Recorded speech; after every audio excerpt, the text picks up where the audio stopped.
Вы смотрите новости на 9 канале.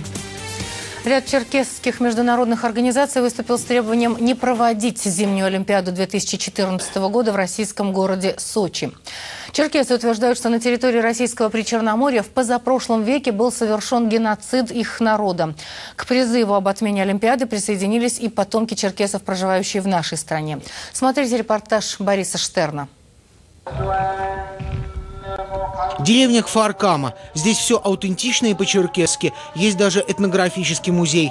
История жизни народа, некогда изгнанного с Кавказа, в небольшой экспозиции. Сегодня всего 12% черкесов живет на территории России, остальные в диаспоре. 4000 живут в Израиле. Деревня Кфар-Кама, столица израильских черкесов, стала центром черкесского протеста против Сочинской Олимпиады.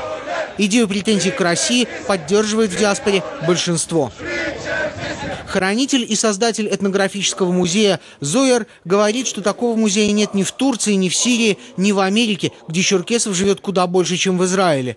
И как у каждого народа, у черкесов есть своя мечта – вернуться на Кавказ. И протестуют ныне не только против Сочи 2014. Они выступают за то, чтобы Россия признала свои ошибки.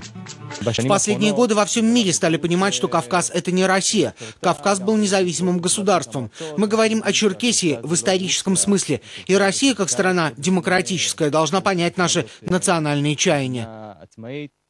Сочи был столицей черкесского государства, говорят здесь, и последним оплотом сопротивления России в Столетней войне. На территорию исторической родины, туда, откуда черкесы были изгнаны 146 лет назад, они вернуться не могут. Олимпиада на костях – это неприемлемый вариант для черкесов. Даже место проведения Олимпиады, считают они, это фактически кладбище.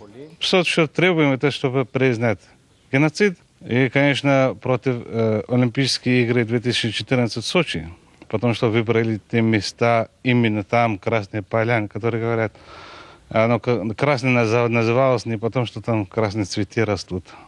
Там много людей убили, там очень много количества людей. На предложение диаспоры обсудить проблемы в Госдуме ответили молчанием. Впереди у черкесов встречи с политиками Европы и США. Они и сами понимают, что просто так им никто ничего не отдаст. Впрочем, как говорит Зояр, без надежды на справедливость нет справедливости.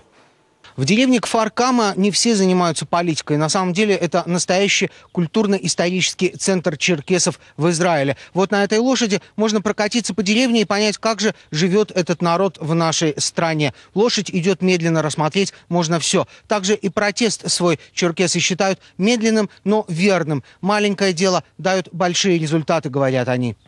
Борис Штерн, Михаил Шварц, служба новостей 9 канала.